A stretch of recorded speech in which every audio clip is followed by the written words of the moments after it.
Hello everybody, I'm Real Life and welcome to the first episode of Entitled Parents. Today I have one story for you, but it's extremely sad and frustrating. It's called He Raised Me So He Gets My Inheritance by Reddit user Banathel. And as always, if you like this video, please leave a like, subscribe, and comment, especially on this one. I want to know what you think about the entire situation. Okay, enjoy. So I am now in my 30s and things have been tough to say the least. I was raised by parents that told me that you had to work hard for your money, but showed me a much different side, essentially setting me up for failure. My grandfather on my mother's side was very financially stable. He wasn't what you would call rich, but he was a CEO and very well off.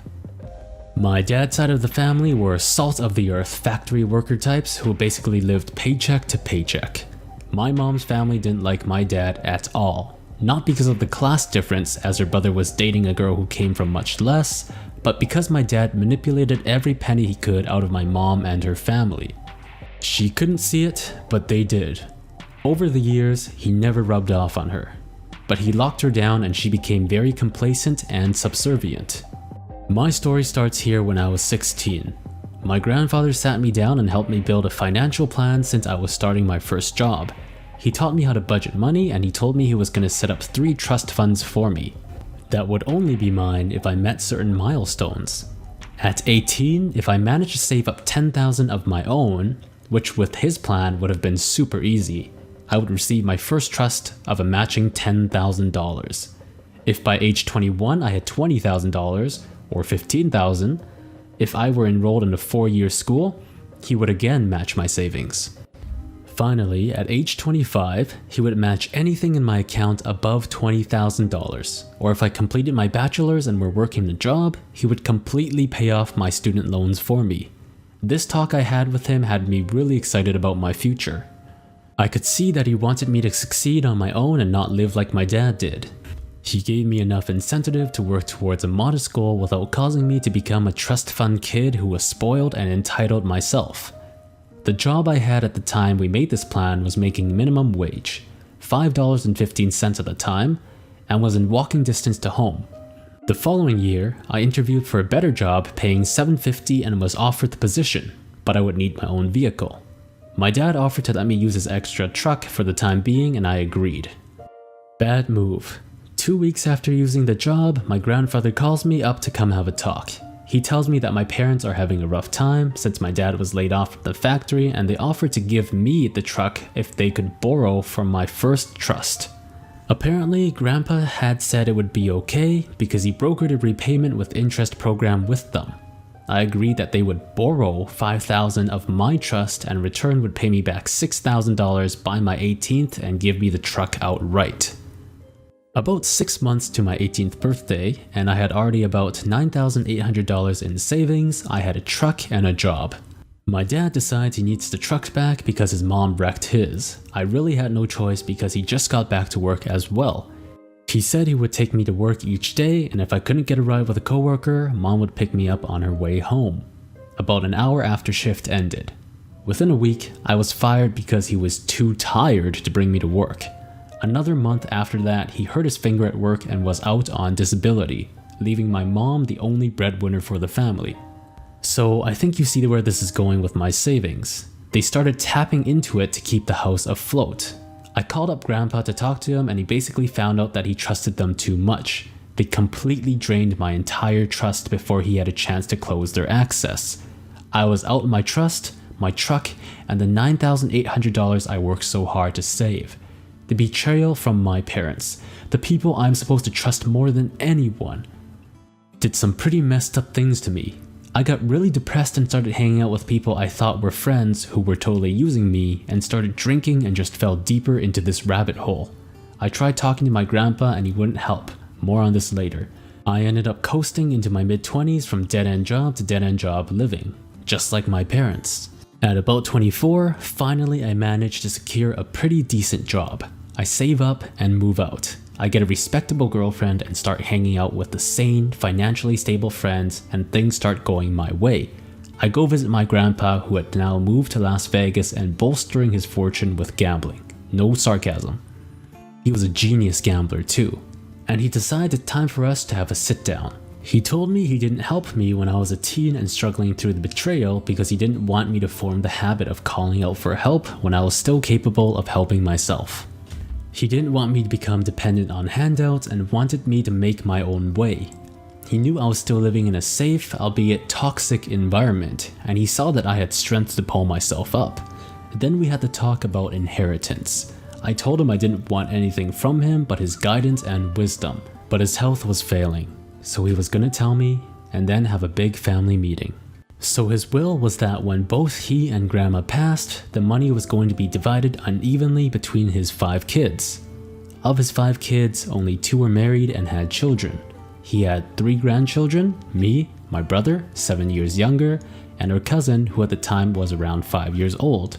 He estimated that at the time of their passing, there would be an estate of approximately $10 million.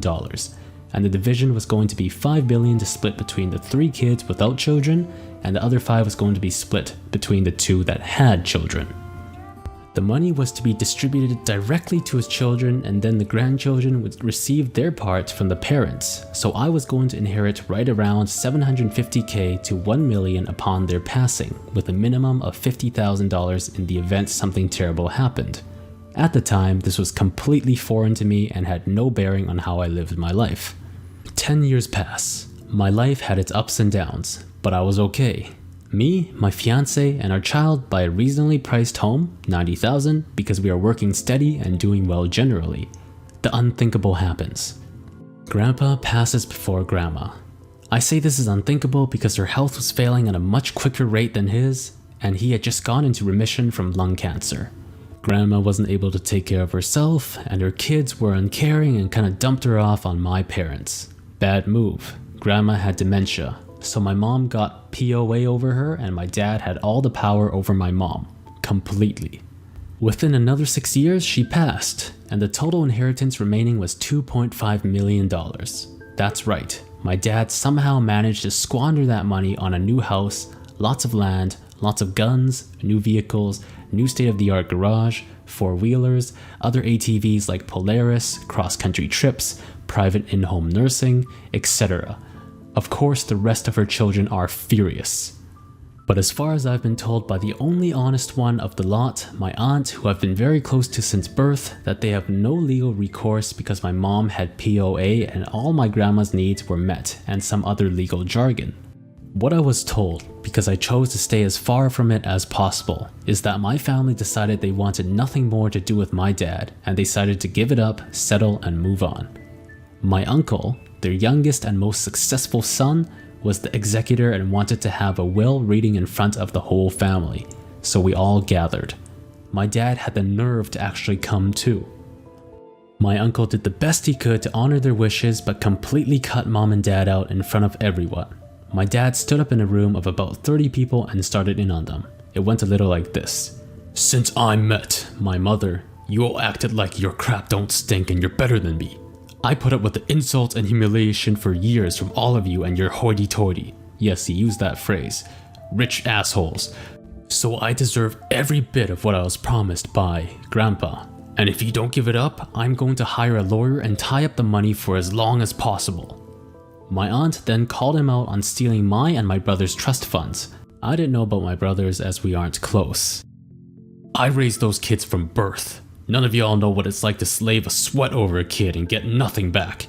They have an obligation to help when their parents are in need." The siblings, minus my mom, all go behind closed doors for about an hour and come back and give in just to get him out of their lives. They said the checks would be in the mail after probate, etc.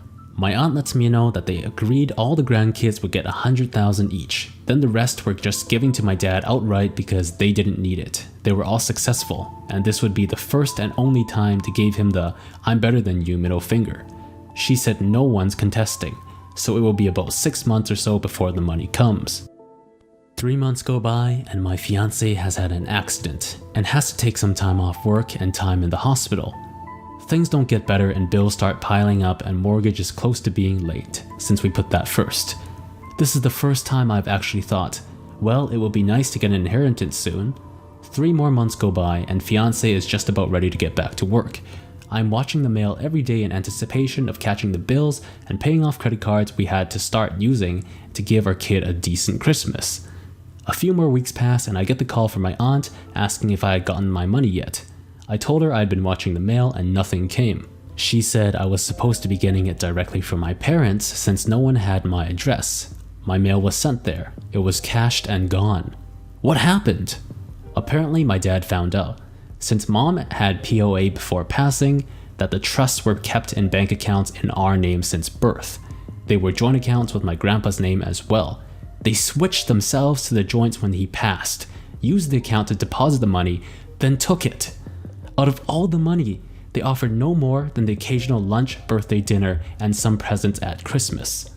This was about 6 months ago and we are still struggling very hard to catch up. There's very little time to spend with our kids and things are super tight, but we will do our best and I will never speak to them again. I have been in constant depression and I'm seeing a counselor to try to get over all of this, but it is very hard. This is the first time I've opened up about this outside of the counselor, so it is tough for me. Thanks for reading. Too Long didn't read. Dad manipulated tons of money from well-off family even though it could cost his kid their hard-earned home. And that's the whole story. It's pretty messed up, don't you think? I'll leave a link for the original post for Reddit in the description and you can go check it out and see what other people have to say. I mainly do funny videos, but this is one of the serious ones that I decided I would take up. It's a very interesting story. If you like this style of content, please let me know. And if you like this video, please leave a comment, like, and subscribe. Thank you and have a great day.